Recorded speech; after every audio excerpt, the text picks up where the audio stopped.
नमस्कार, next eyes Hindi के HOD अंक में आपका स्वागत है। आइए चर्चा करते हैं आज की पहली न्यूज के ऊपर। इस न्यूज को पीआईबी ने कवर किया था और ये सहकारिता क्षेत्र की न्यूज है जो गवर्नेंस सेक्शन के अंतर्गत शामिल होगी, जो जीएस पेपर 2 के अंतर्गत कवर होगी। न्यूज ये है कि प्रधानमंत्री ने सहकारिता क्षेत्र की प्रगति की समीक्षा के लिए एक उच्च स्तरीय बैठक की अध्यक्षता की। प्रधानमंत्री ने भारतीय सहकारिता क्षेत्र के विस्तार के लिए वैश्विक सहकारिता संगठनों के साथ साझेदारी की आवश्यकता पर बल दिया। उन्होंने कहा कि इंटरनेशनल ग्रुप के साथ पार्टनरशिप को बढ़ावा दिया जाना चाहिए और इस बैठक में सहकारिता क्षेत्र में तकनीकी प्रगति के माध्यम से परिवर्तन लाने के लिए सहकार से समृद्धि को बढ़ावा देने, सहकारिता में युवाओं महिलाओं की भागीदारी बढ़ाने की योजनाओं और सहकारिता मंत्रालय की विभिन्न पहलों पर चर्चा की गई। प्रधानमंत्री ने एक्सपोर्ट मार्केट यानी निर्यात बाजारों पर विशेष ध्यान के साथ सहकारिता संगठनों के माध्यम से ऑर्गेनिक प्रोडक्ट यानी जैविक उत्पादों को बढ़ावा देने पर भी बल दिया। प्रधानमंत्री ने सहकारिता क्षेत्र में कृषि और उससे जुड़ी हुई गतिविधियों के विस्तार के लिए एग्रीस्टैक के उपयोग की सिफारिश की।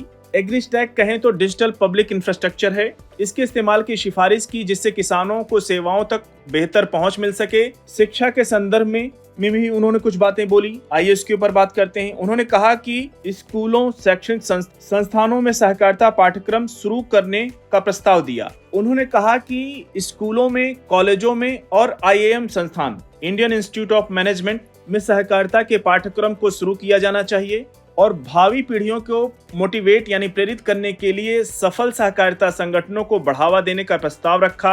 उन्होंने यह भी कहा कि युवा स्नातकों को योगदान देने के लिए प्रोत्साहित किया जाना चाहिए और सहकारिता संगठनों को उनके प्रदर्शन के आधार पर रैंकिंग किया जाना चाहिए ताकि कंपटीशन और विकास को एक साथ बढ़ावा दिया जा सके। बैठक के दौरान प्रधानमंत्री ने राष्ट्रीय सहकारिता नीति और पिछले 3.5 वर्षों में सहकारिता मंत्रालय की प्रमुख उपलब्धियों के विषय में जानकारी दी। उन्होंने सहकार से समृद्धि के विजन को साकार करते हुए मंत्रालय ने व्यापक परामर्श प्रक्रिया के माध्यम से राष्ट्रीय सहकारिता नीति 2025 का ड्राफ्ट लेटर यानी मसौदा तैयार किया है। राष्ट्रीय सहकारिता नीति जब आएगी तो उसके ऊपर हम लोग और डिटेल में चर्चा करेंगे। इंपॉर्टेंट होगी आपके लिए, न केवल प्रीलिम्स के लिए बल्कि मेंस के लिए भी। तैयार रहिएगा। राष्ट्रीय सहकारिता नीति 2025 का अगर उद्देश्य की बात करें तो इस सहकारिता क्षेत्र के व्यवस्थित और समग्र विकास को सुविधाजनक बनाना है, जिसमें महिलाओं और युवाओं को प्राथमिकता देते हुए ग्रामीण आर्थिक विकास में तेजी लाने पर ध्यान केंद्रित किया गया है और इसका उद्देश्य सहकारिता आधारित इकोनॉमिक मॉडल यानी आर्थिक मॉडल को बढ़ावा देना और एक मजबूत कानूनी और संस्थागत ढांचा स्थापित करना है। इसके अलावा नीति का उद्देश्य सहकारिता समितियों के जमीनी स्तर पर प्रभाव को गहरा करना और देश के समग्र विकास में सहकारिता क्षेत्र के योगदान को महत्वपूर्ण रूप से बढ़ाना है। अब आइए देखिए इसके ऊपर यूपीएससी ने क्वेश्चन कैसे पूछा था, इसकी चर्चा हम आगे करेंगे। वर्ष 2017 में डायरेक्ट क्वेश्चन तो नहीं पूछा था, इनडायरेक्ट क्वेश्चन पूछा था। और अगर बात करें इसके तो पॉलिटी सेक्शन के अंतर्गत 97वां संविधान संशोधन 2011 की अगर हम चर्चा करें, हम लोग बात करें, इसमें अनुच्छेद 43B को जोड़ा गया। इसमें राज्यों के लिए प्रावधान किया गया कि कहा गया है कि सहकारी समितियों के स्वैच्छिक गठन, स्वायत्त कामकाज, लोकतांत्रिक नियंत्रण और पेशेवर प्रबंधन को बढ़ावा देगा। ये राज्य का कर्तव्य है और इसी दिशा में ये पूरी कार्रवाई की जा रही है, इसीलिए प्रधानमंत्री जी ने इस पर जोर दिया है। अब आइए चर्चा करते हैं जो यूपीएससी ने 2017 में क्वेश्चन पूछा था। 2017 में ए सीरीज का क्वेश्चन नंबर 7 था। ये क्वेश्चन ये था कि संविधान के 42वें संशोधन द्वारा निम्नलिखित में से कौन सा सिद्धांत राज्य की नीति निर्देशक तत्वों में जोड़ा गया था। 4 ऑप्शन दिए गए हैं। ऑप्शन ए, पुरुष और स्त्री दोनों के लिए समान कार्य का समान वेतन। ऑप्शन बी, उद्योगों के प्रबंधन में कामगारों की सहभागिता। ऑप्शन सी, काम, शिक्षा और सार्वजनिक सहायता पाने का अधिकार। ऑप्शन डी, श्रमिकों के लिए निर्वाह योग्य वेतन एवं काम की मानवीय दशाएं सुरक्षित करना।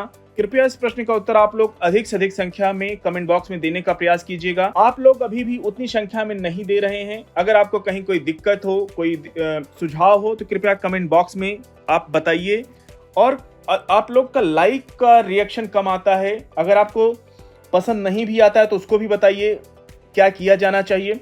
थोड़ा आपका एक्टिव पार्टिसिपेशन होना चाहिए। अब आइए कल के अंक में दिए गए प्रश्न के ऊपर चर्चा करते हैं। कल क्वेश्चन ये पूछा गया था एनवायरनमेंट का, क्वेश्चन नंबर 77 था। निम्नलिखित में से कौन से ऐसे सर्वाधिक संभावनीय स्थान है जहां कस्तूरी मृग अपने प्राकृतिक आवास में मिल सकता है। अब देखिए, कस्तूरी मृग का प्राकृतिक आवास किसी को अगर थोड़ा भी आइडिया हो, ये हिमालय मस्क डियर की बात कर रहा है, हिमालय रेंज में पाए जाते हैं, तो आप इसको एलिमिनेशन टेक्निक से भी सही कर सकती थी।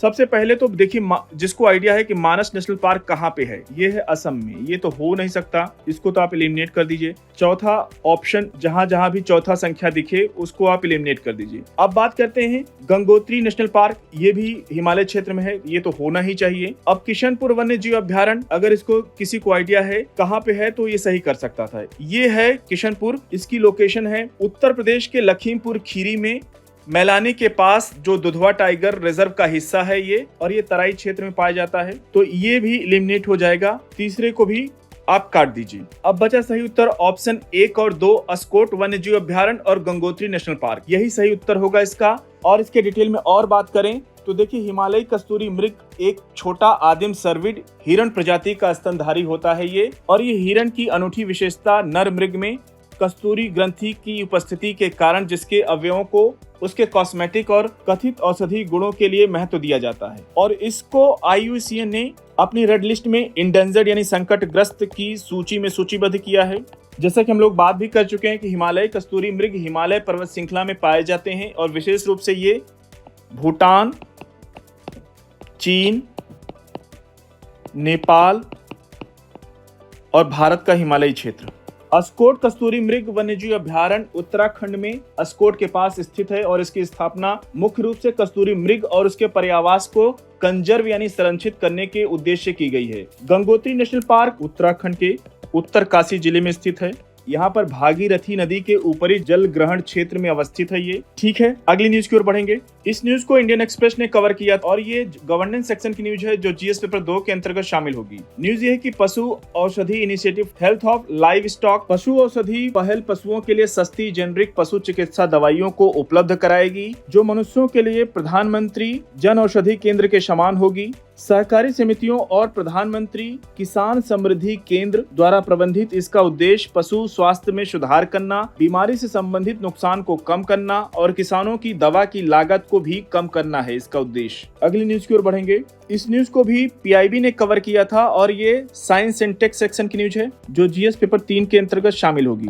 न्यूज ये है कि केंद्रीय मंत्री डॉक्टर जितेंद्र सिंह ने कहा कि भारत की बायो इकोनॉमी पिछले 10 वर्षों में 10 गुना से अधिक बढ़ी है, जबकि हिमालयी क्षेत्रों की बायोटेक्नोलॉजी यानी जैव प्रौद्योगिकी क्षमता अभी भी कम खोजी गई। जम्मू कश्मीर में कृषि जैव प्रौद्योगिकी क्षमता पर प्रकाश डाला और भारत की बायो इकोनॉमी विकास के लिए प्रधानमंत्री मोदी को श्रेय दिया। भारत का बायोटेक सेक्टर वर्ष 2014 में जहां केवल 10 अरब डॉलर का था, वहीं 2024 में बढ़कर 130 अरब डॉलर से अधिक हो गया है। ये आप देख सकते हैं 10 गुना से अधिक की वृद्धि को दर्शाता है, और इसका लक्ष्य है कि वर्ष 2030 तक 300 अरब डॉलर तक पहुंचाने का है। जम्मू और कश्मीर की कृषि बायोटेक क्षमता का अभी भी पता नहीं चल पाया। अरोमा मिशन और फ्लोरिकल्चर जैसी पहल इसकी अर्थव्यवस्था को बढ़ावा दे रही है।